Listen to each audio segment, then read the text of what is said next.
This video is about computing the mean of a sample. So computing the sample mean. Our data we're going to use in this case is a set of 6 numbers, a 9, a 3, a 4, a 3, and 2 more 9s. We'll pretend that's our sample. Another way we might possibly organize this once we have our sample is we could make a table, a frequency table, where we're going to write down our observed values.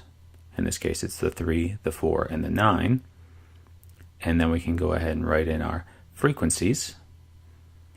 So we have 2 3s, so it has a frequency of 2 for that.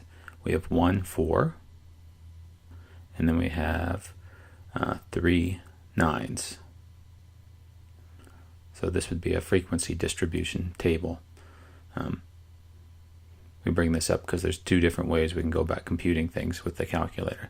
Now to compute the sample mean, we'd use this symbol x bar, and it's simply to you add up all your data values and you divide by how many there are. So you're just taking the average of your data set. In this case we'd find out that our average of our data set is something like 6.167.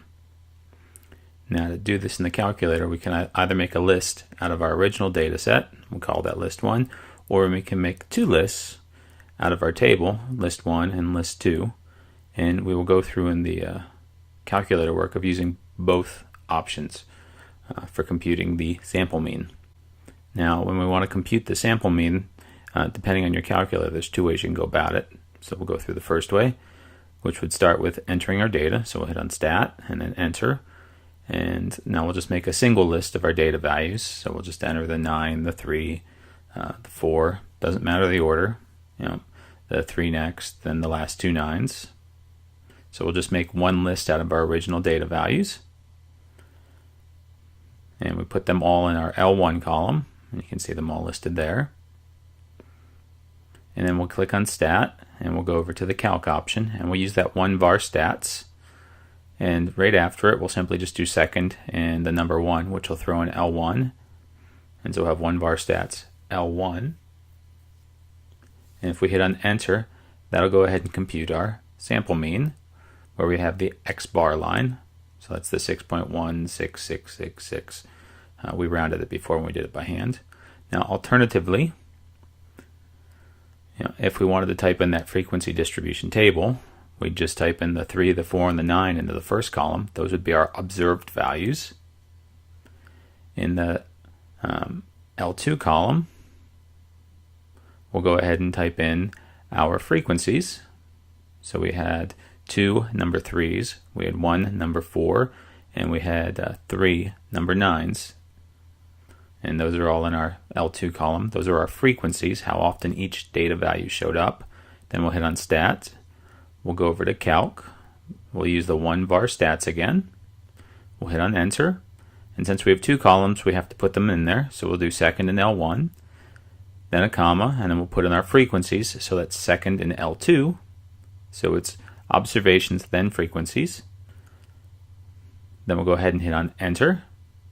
And we'll get the same exact thing. We'll get x bar is 6.166667, which rounds to what we got before of 6.167.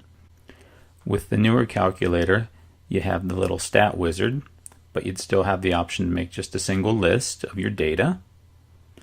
Then you'd go up to stat and choose on calc, then you choose the 1 var stats and hit on enter.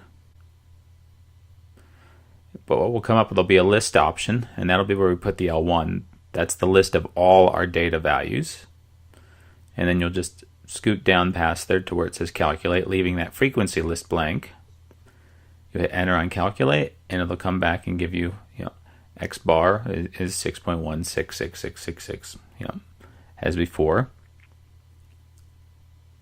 Now, as a second alternative, if you're going to put in that frequency table, you can still go through and hit on stat, and then you go over to calc and still use the 1 variable stats.